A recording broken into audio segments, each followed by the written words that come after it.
Hello viewers, তুই শুধু আমার গল্পের আরেকটি পার্ট নিয়ে আসলাম শুধু আপনাদের জন্য। আর আপনি যদি আমাদের চ্যানেলে নতুন হয়ে থাকেন তো এখনই সাবস্ক্রাইব করুন আর পাশে থাকা বেল আইকনটি প্রেস করুন নতুন ভিডিওর জন্য। তো বন্ধুরা চলুন গল্পে চলে যাই।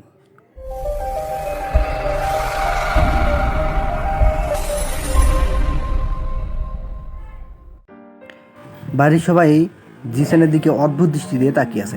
ঈশা সিঁড়ির এক সাইডে দাঁড়িয়ে আছে, চোখ দুটো লাল হয়ে আছে, দু হাতে কচলাচ্ছে কখন থেকে।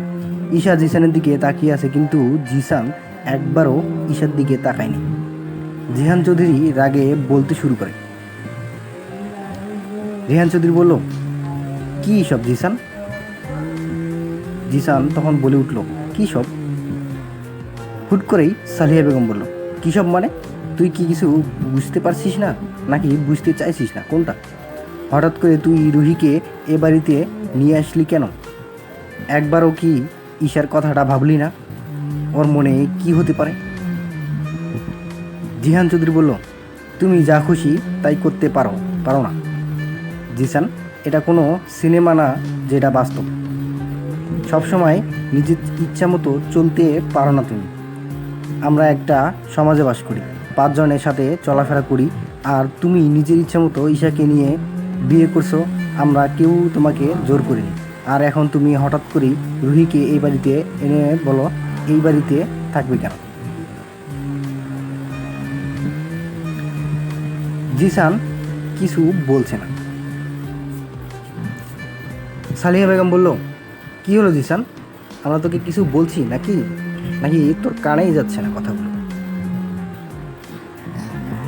তারপর জিহা বলে উঠল, ভাইয়া প্লিজ কিছু তো বলো, এভাবে চুপ করে থাকো না।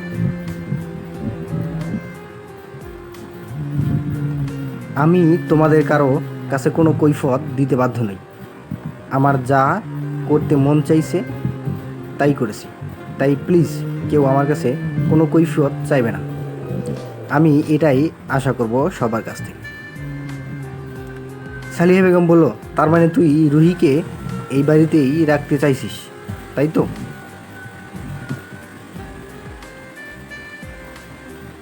হ্যাঁ, রুহি আজকে থেকে এই বাড়িতেই থাকবে। তোমাদের কোনো সমস্যা আছে?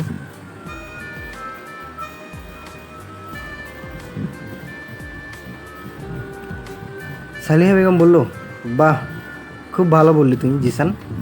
তোকে আমার সন্তান ভাবতেও ঘৃণা হচ্ছে। যে মেয়েকে তুই রিজেক্ট করে ঈশাকে বিয়ে করলি, আজকে তাকে তুই এই বাড়িতে এনে রাখতে চাইছিস? C Jisan, C. প্লিজ মা, আমি এই বিষয়ে একটা কথাও শুনতে চাই না। আর কিছু বলো না তো। ঠিক আছে, আমরা তোকে কেউ কিছু বলবো না। তবে আমার ঈশার যদি কোনো ক্ষতি হয় জিসান, তবে আমার থেকে কেউ কিন্তু খারাপ হবে না। সালিয়া বেগম এই কথাটা বলেই চলে যায় সেখান থেকে। জিসান ঈশার দিকে তাকায়। ঈশা জিসানের দিক থেকে চোখ সরিয়ে নেয় আর উপরে চলে যায় দৌড়ে। ঈশা সারা পৃথিবী ঘুরছে। জিসানের এই কথাটা শুনে খুব কষ্টে ঈশা ঘরে যায়। হাত পা দুটো অবশ হয়ে গেছে। ঈশা ঘরে ঢুকেই ধপ করে মাটিতে বসে পড়ে। ঢুকরে ঢুকরে কান্না করতে থাকে। ঈশা ভাবতেও পারছে না জিসান তাকে এভাবে ঠকাবে। ঈশার ইচ্ছে করছে চিৎকার করে কান্না করতে, কিন্তু এটা যে ঈশা করতে পারবে না। একটু পরেই জিসান ঘরে আসলো। জিসান ঘরে এসে ঈশার এমন অবস্থা দেখে জিসানের বুকের ভিতরটা যেন জ্বলে পুড়ে যাচ্ছে। কিন্তু জিসান যে নিরুপায়, তার হাত পা যে এই মুহূর্তে বাঁধা। জিসানের আবার আসা শব্দ শুনতে পেয়ে ঈশা উঠে দাঁড়ায়। জিসান বুঝতে পারছে ঈশার মনের ভিতরে কি চলছে, তাই কিছু না বলে চলে যেতে চাইলে ঈশা জিসানের হাত ধরে গেল। ঈশা কান্না গলায় বলে উঠল, এসবের মানে কি জিসান? কি সব? জিসান যেন কিছুই মনেই করতেছে না। কী সব মানে? তুমি আমার সাথে মজা করছো? কেন কেন তুমি আমার সাথে এসব এমন করলে? কি কি দোষ করেছি আমি তোমার সাথে? জিসান বলল, তুই কোনো দোষ করিসনি। যা দোষ করেছি সব আমি করেছি, সব দোষ আমার। ঈশার আগে জিসানের কলার চেপে ধরে। কি বলতে চাইছো তুমি? আমাকে তুমি বিয়ে করে খুব বড় ভুল করেছো। তাহলে কেন তুমি আমাকে বিয়ে করলে? আমি তো তোমাকে বিয়ে করতে চাইনি, তুমি আমাকে বাধ্য করেছো তোমাকে বিয়ে করতে। তাহলে এখন কেন এসব? ইস্যু, তুই প্লিজ শান্ত হয় একটু। কি শান্ত হব আমি? প্রথমে নিজের বাবা মাকে হারালাম, তারপর যাকে ভালোবাসলাম সে আমাকে ঠকালো, আর এখন যাকে আমি নিজের মন প্রাণটুকু সবটুকু উজাড় করে ভালোবাসলাম সেও আমাকে ঠকালো। কেন কেন তুমি আমাকে এভাবে ঠকালে? কেন? উত্তর দাও আমাকে। জিসান হঠাৎ করেই রেগে যায়। ঈশা, আমার কলার ছাড়। বলছি তুই আমার ভুলে যাস না তুই কার কলার ধরেছিস। ঈশা এটা তাচ্ছিল্য হাসি দেয়। সত্যিই তো, আমি তো ভুলেই গেছি আমি কার কলার ধরেছি। কি বলছো তুমি?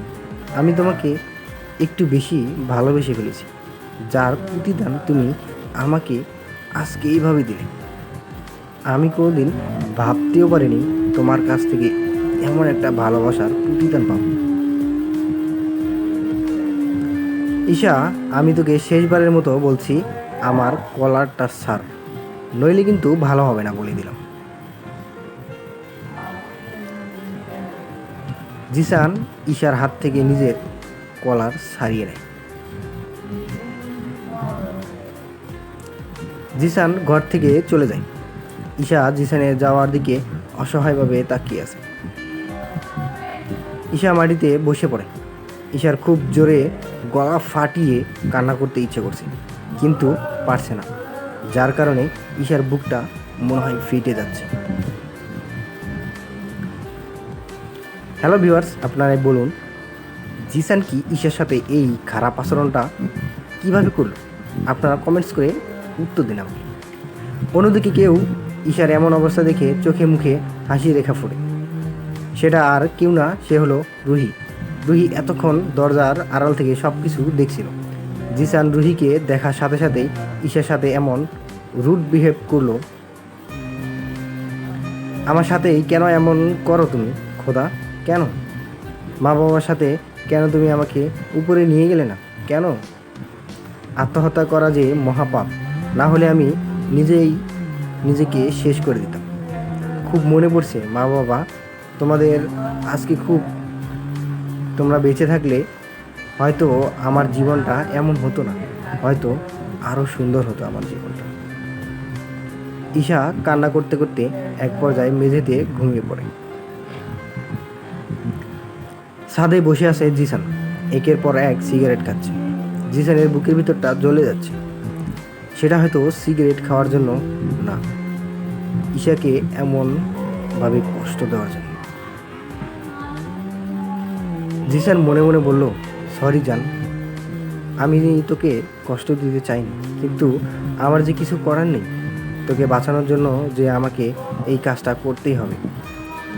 যখন তুই জানতে পারবি আমি কেন এসব করছি, তখন তুই আমাকে আর ভুল বুঝবি। খুব তাড়াতাড়ি তোকে এই কষ্ট থেকে আমি মুক্তি দেব, খুব তাড়াতাড়ি।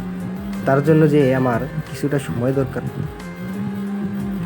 জিসান ছাদ থেকে ঘরে এসে দেখে ঈশা ফুটিসুটি হয়ে শুয়ে আছে মেঝেতে। জিসান ঈশাকে কোলে তুলে বিছানায় শুয়ে দেয়। ঈশার গায়ে চাদর টেনে দিয়ে ঈশার কপালে একটা কিস করে বেলকনিতে চলে যায় আর সাইদকে কল করে। সকালে ঈশা ঘুম থেকে উঠে দেখে ঈশা বিছানাতে শুয়ে আছে। কি ব্যাপার? রাতে তো আমি মেঝেতে শুয়েছিলাম, বিছানাতে আনলো কে আমায়? ভাইয়া হবে নিশ্চয়, কিন্তু ভাইয়া কোথায়? ঈশা ঘরের সব জায়গাতে খোঁজে, কিন্তু জিসানকে পায় না। তাই ঈশা ফ্রেশ হয়ে নিচে নেমে যে দেখে তাতে ঈশার নিজের চোখকে বিশ্বাস করতে পারছে না। রুহি আর জিসান একে অপরের হাত ধরে নাস্তা করছে। রুহি জিসানকে খাইয়ে দিচ্ছে। পাশে জিসা আর সালিয়া বেগম দাঁড়িয়ে রাগে জিসান আর রুহির এসব কাণ্ড দেখছে। জিহান চৌধুরীর আগে ডাইনিং টেবিলে এসে নাই নাস্তা করতে। রুহি ঈশাকে দেখে বলতে থাকে, আরে ঈশা, তুমি দূরে দাঁড়িয়ে আছো কেন? আসো, খেতে বসো। সবাই ঈশার দিকে ফিরে তাকায়। জিসান ঈশার দিকে এক নজর তাকিয়ে নিজের চোখ ফিরিয়ে নেয়। জিসান যে ঈশার এমন ফ্যাকাশে চেহারাটা দেখতে পাচ্ছে না। বুকের ভিতরটা যে জিসানের মসুর দিয়ে উঠছে ঈশার এমন চেহারা দেখে। সালিয়া বেগম বলল, ঈশা মা, নাস্তা করতে আয়, কালকে রাতেও ডিনার করিসনি, আয় নাস্তা করে এসো। না মামুনি, আমি ঠিক আছে, আমি একটু পরে নাস্তা করব, তোমরা সবাই নাস্তা করে নাও। ঈশা চলে যেতে নিলে চাইলে রুহির কথায় থেমে যায়। আরে ঈশা, কই যাও? আমাদের সাথে নাস্তা করো, তাহলে খুব মজা হবে।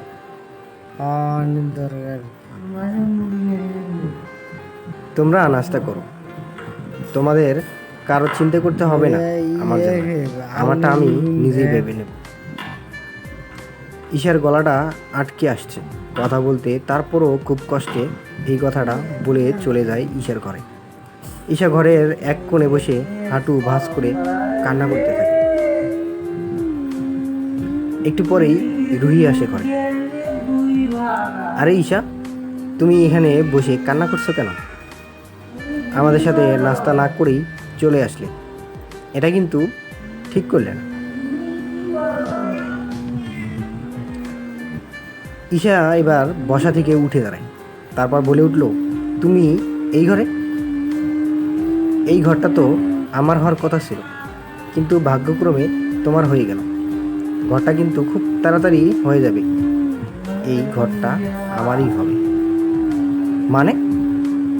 মানেটা বুঝতে পারছো না তুমি, তাই না ঈশা? তাহলে কি বলো তো? জিসান আমাকে ভালোবাসে, বলেছি আমি জিসানকে আমার করেই ছাড়বো।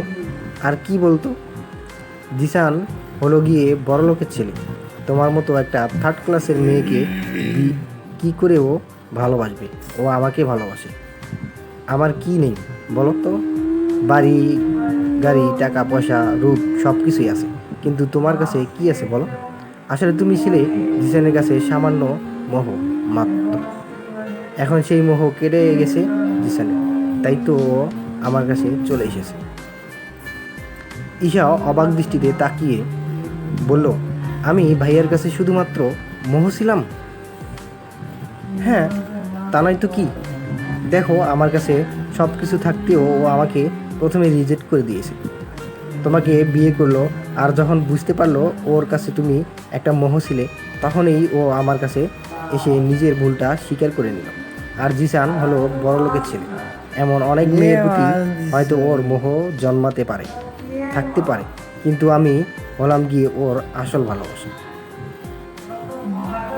ঈশা এবার কান ধরে চিৎকার করে বলল, চুপ করো, তুমি একদম চুপ করো, আমি সব কথা শুনতে চাই না তোমার কাছ থেকে। কি করবে বলো? যেটা সত্যি সেটাই বললাম তোমাকে। ঠিক আছে, আমি এখন আসি, সন্ধ্যায় আবার একটা পার্টি রেখেছি। জি স্যার। পার্টি? কিসের পার্টি? ও, আসলে আমি নতুন করে ওর জীবনে এসেছি, তাই তো। আচ্ছা, আমি এখন আসি, তুমি কিন্তু আসবে পার্টিতে, কেমন? রুহি ঘর থেকে চলে যায়। ঈশা নিজের চোখের পানি মুছে বলে, আমি নিশ্চয়ই যাব আজকে ওই পার্টিতে, খুব সুন্দর করে সেজে, আর আজকের এই সাজটাই হবে আমার জীবনের শেষ সাজ। আমাকে তুমি কষ্ট দিতে চাইছো, তাই তো ভাইয়া? কিন্তু আমি আর কষ্ট পাবো না। হুট করেই জিসা সেখানে চলে আসলো, বলল, ভাবি জিসা, তুমি? ভাবি, তুমি জানো বাইরে কি হচ্ছে? সারা বাড়ি সুন্দর করে সাজানো হচ্ছে ওই মেয়েটা এই বাড়িতে আসার কারণে। আমি জানি সবটা জিসা, তারপরও তুমি কিছু বলবে না ভাইয়াকে? না, আমি ওকে কিছুই বলবো না, দেখি ও কি করতে পারে। কেন? চলো আমরা চলে যাই এই বাড়ি থেকে। আমার এই বজ্জাত মেয়ের এসব ন্যাকামো ভালো লাগছে না। না জিসা, আমরা কোথাও যাব না, আমরা এই পার্টিতে যাব। কি বলছো তুমি ভাবি? যা বলছো ভেবে বলছো তো? হ্যাঁ, আমি ভেবেই বলছি। আমি যাব, আর আমার সাথে তুমিও যাবে। তুমি কি পাগল হয়ে গেছো ভাবি? আমরা কেন ওই পার্টিতে যাব? প্লিজ জিসা, আমার এই শেষ অনুরোধটুকু রাখো প্লিজ। কিন্তু ভাবি, আমাদের কি যাওয়াটা ঠিক হবে? প্লিজ জিসা, প্লিজ একটু বোঝার চেষ্টা করো। আমি সবটা ম্যানেজ করে নেব। আচ্ছা ঠিক আছে, আমিও যাও। সন্ধ্যায় চৌধুরী বাড়িতে আলোতে আলোতে সারা বাড়ি ভরে গেছে, চারদিকে নানা রকমের ফুল। জিসান সারাটা দিন ঈশাকে দেখে নাই। জিসানের খুব চিন্তা হচ্ছে ঈশার জন্য। জিসান ঈশাকে খুঁজতে যেতে চাইলে জিসানের হাতটা ধরে কেউ টান দিয়ে ফেলে। জিসান পিছনে তাকিয়েই দেখে রুহি। কোথায় যাচ্ছে তুমি? তুমি কিন্তু ভুলে যাচ্ছ আমাকে তুমি কি কথা দিয়েছিলে, আর আজকে তুমি আমাদের বিয়ের কথা সবার সামনে বলবে, সেটা তোমার মনে আছে তো? নিশ্চয়ই মনে আছে আমার। তাই চুপচাপ এখানে থাকো, এক পাও এগুবে না তুমি। জিসান বলল, তুমি মস্ত বড় ভুল করছো রুহি। এটার মাসুল তোমাকে দিতে হবে, কিন্তু আজকে না হয় কাল। সেটা নিয়ে না হয় তোমাকে চিন্তা করতে হবে না। তুমি বরং এটা ভাবো কি করে তোমার ইস্যুকে নিজের কাছে ধরে রাখতে পারো। জিসানের ইচ্ছা করছে এই মুহূর্তে রুহিকে মাটিতে পুঁতে ফেলতে। জিসান চারদিকে তাকিয়ে দেখে ঈশা কোথাও নেই। কি করবে ভেবেই পাচ্ছে না জিসান। কোথায় গেলি তুই ইস্যু? প্লিজ একবার দেখাতে আমার কাছে।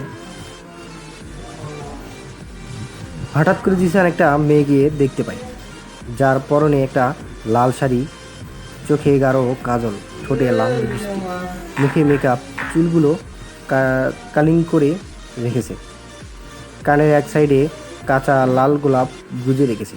তাতে যেন মেয়েটার সৌন্দর্য বেড়ে গেছে। সবাই মেয়েটার দিকে ডেবডেবে করে তাকিয়ে আছে, যেটা জিসানের একদম সহ্য করতে পারছে না। জিসান সহ্য করবেই বা কী করে? এই মেয়েটা আর কেউ না, তারই ইস্যু। ঈশা জিসানের দিকে তাকিয়ে দেখে রুহি জিসানের হাত ধরে আছে। ঈশা জিসানের দিকে এক নজর তাকিয়ে চোখ সরিয়ে নেয়। জিসানের রাগে মেজাজটা গরম হয়ে যাচ্ছে। খুব সাজা হচ্ছে না? একবার তোকে হাতের কাছে পাই, তারপর তোকে বুঝাবো। ঈশা সবার সাথে হেসে কথা বলছে, জিসানকে দেখিয়ে দেখিয়ে। জিসান ঈশার কাছে যেতে চাইলেও যেতে পারছে না রুহির কারণে। ব্যাপার কি ঈশা, এত স্বাভাবিক কি করে আছে? কিছুই তো বুঝতে পারছি না। হঠাৎ করেই রুহি স্টেজে উঠে মাইক নিয়ে বলতে থাকে, সবাইকে জানাই স্বাগতম আমাদের এই সুন্দর পার্টিতে। আপনারা নিশ্চয়ই বুঝতে পারছেন না এই পার্টিটা কিসের জন্য রাখা হয়েছে। ধৈর্য ধরুন, সব কিছু জেনে যাবেন। তার আগে আপনাদের প্রিয় জিসান একটা গান গাইবে। গান? আমি? হ্যাঁ জিসান, প্লিজ গাও না আমার জন্য, প্লিজ প্লিজ একটা গান গাও। গাইবো, কিন্তু তোমার জন্য না, আমার ইস্যুর জন্য শুধু। রুহির কানের কাছে গিয়ে বলে রুহির তো মেজাজটা গরম হয়ে যায় এই কথাটা শুনে। জিসান মাইক নিয়ে স্টেজে উঠে ঈশার দিকে তাকিয়ে গান গাইতে শুরু করে। शायद कभी ना के हो सकून में तुम हो, कहे बिना समझ लो तुम शायद शायद मेरे कहल में तुम एक दिन मिल लो तुम कहीं पे गुम शायद जो तुम ना हो रेंज तुम नहीं जो तुम ना हो रेंज तुम नहीं ना चाहिए कुछ तुमसे या ज्यादा तुमसे कम नहीं जो तुम ना हो तो तुम नहीं भी हम तुम नहीं जो तुम ना हो तो हम भी तुम नहीं ना चाहिए कुछ तुमसे शायदा तुमसे कम नहीं खुद को कब्ज़दा खुद ही सल कर से खुद ही जाहिद दिन तेरी तरफ से बिन हरम कम जन कसे कहीं हो जरन हद भर ही गुजरा तेरी तरफ से या कर से तू हमसे कम नहीं या कर से तू हंगी कम नहीं ना चाहिए कुछ तुमसे या ज़्यादा तुमसे कम नहीं जो तुम ना हो तो तुम ही हो नहीं जो तुम ना हो तो हम भी हम नहीं ना चाहिए कुछ तुम जाहिद कम से नहीं जो तुम ना हो। সবটা গান জিসান ঈশার দিকে তাকিয়ে গাইছে। জিসান গান গাওয়া শেষ করে তাকিয়ে দেখে ঈশা কোথাও নেই। জিসান তাড়াতাড়ি করে খোঁজা শুরু করে কিন্তু ঈশাকে জিসান কোথাও পায়নি। জিসান তাড়াতাড়ি করে ঘরে যায় কিন্তু ঘরেও ঈশার সেকে পায় না। জিসান ঘর থেকে চলে আসতে চাইলে টেবিলের উপরে একটা সাদা পেপার দেখে থেমে যায়। জিসানকে আস্তে আস্তে করে টেবিলের উপর থেকে পেপারটা হাতে নিয়ে দেখে একটা চিঠি, যেটা ঈশার লেখা চিঠি। জিসান পড়তে শুরু করে। প্রিয় জিসান, তোমাকে ভাইয়া ডাকলে অনেক রাগ করো, তাই জিসান বলেই ডাকলাম। আমি জানি তুমি হয়তো আমাকে বিয়ে করে অনেক বড় ভুল করেছো। আমি শুধু তোমার ছিলাম, আমি সেটা বুঝতে পেরেছি। আমি চাই না তুমি আমার জন্য নিজের জীবন নষ্ট করো, তাই আমি চলে যাচ্ছি তোমার জীবন থেকে। তুমি রুহি আপুকে নিয়ে সুখে থেকো। আমি কোনোদিন তোমাদের দুজনের মাঝে বাধা হয়ে দাঁড়াবো না। তোমরা সুখী হও, আমি এটাই চাই। আর একটা অনুরোধ, আমাকে প্লিজ খোঁজার চেষ্টা করো না। ভালো থেকো, গুড বাই। ইতি তোমার ইস্যু।